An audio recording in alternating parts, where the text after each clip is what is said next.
Assalamualaikum warahmatullahi wabarakatuh.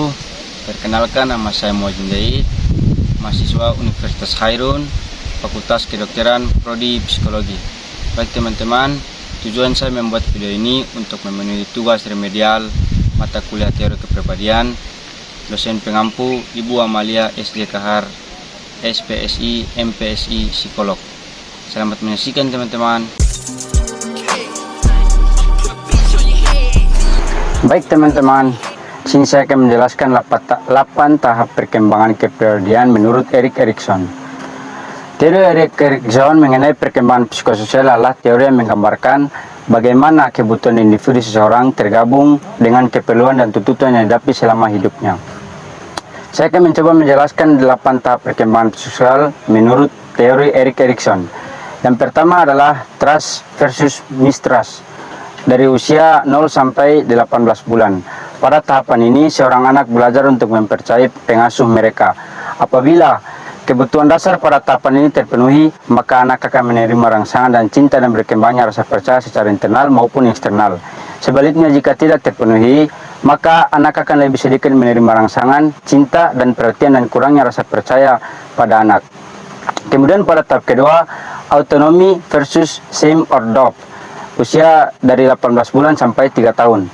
Pada tahapan ini, anak belajar untuk membangun otonomi dan mengembangkan kemampuan untuk mengambil keputusan sendiri. Dan penting bagi orang tua untuk memberikan pilihan dan otonomi kepada anaknya, karena jika kebutuhan pada tahapan ini terpenuhi, maka anak mungkin mengalami kecemasan dan ketakutan. Pada tahap ketiga, inisiatif versus goal. Pada usia 3 sampai 5 tahun. Pada tahapan ini, anak belajar untuk membangun keberanian dan mengembangkan kemampuan untuk mencapai tujuan. Jika pada tahapan ini terpenuhi, maka mereka akan mengembangkan kesadaran akan tujuan dan dapat membantu mengembangkan keterampilan kepemimpinan. Namun jika tidak terpenuhi, mereka mungkin akan merasa bersalah. Pada tahapan selanjutnya, industri versus inferiority. Dari usia 6 sampai 11 tahun. Pada tahapan ini, anak belajar untuk mengembangkan kemampuan dan mencapai tujuan, di mana anak-anak mulai mengembangkan rasa bangga, mampu memahami atau melakukan dan mencapai prestasi dengan kemampuan mereka. Di sisi lain, muncul ketika anak gagal mengembangkan rasa mampu yang dapat menyebabkan perasaan rendah diri. Tahap selanjutnya adalah identity versus identity confusion, pada usia 12 sampai 18 tahun. Pada tahapan ini, anak belajar untuk membangun identitas diri dan mengembangkan kemampuan dan mengidentifikasi diri. Kebalikannya adalah hal ini dapat menyebabkan kurangnya citra diri yang koheren dan fragmentasi diri. Pada tahap selanjutnya, intimacy versus isolation. Dari usia 18 sampai 35 tahun. Pada tahapan ini, individu belajar untuk membangun kedekatan dalam hubungan dengan orang lain dan mengembangkan kemampuan untuk mengatur hubungan di sisi lain. Mengacu pada ketidakmampuan untuk membentuk koneksi, ini yang dapat menyebabkan kesepian, tantangan kesehatan mental, dan dampak negatif pada kesehatan secara keseluruhan. Baik, pada tahap selanjutnya, generativitis versus self-absorption.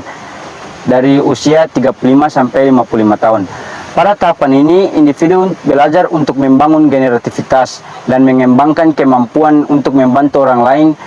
Dan sisi lain dari tahapan ini adalah keasikan diri atau stagnasi, ditandai dengan egoisme, kurangnya pertumbuhan pribadi, ketakutan atau kegagalan, ketidakpuasan, dan perasaan tidak memiliki tujuan. Selanjutnya pada tahap terakhir teman-teman, integrity versus despair.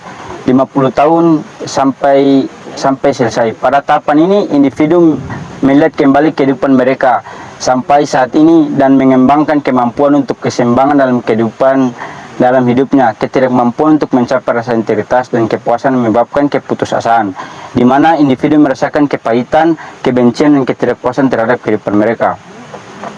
Dari teori Erik Erikson ini mengandung pertentangan hasil positif dan negatif, namun membentuk hasil akhir berupa bagaimana seseorang mencapai keseimbangan dalam hidupnya.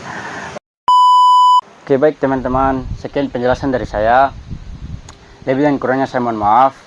Sekian dan terima kasih. Wassalamualaikum warahmatullahi wabarakatuh.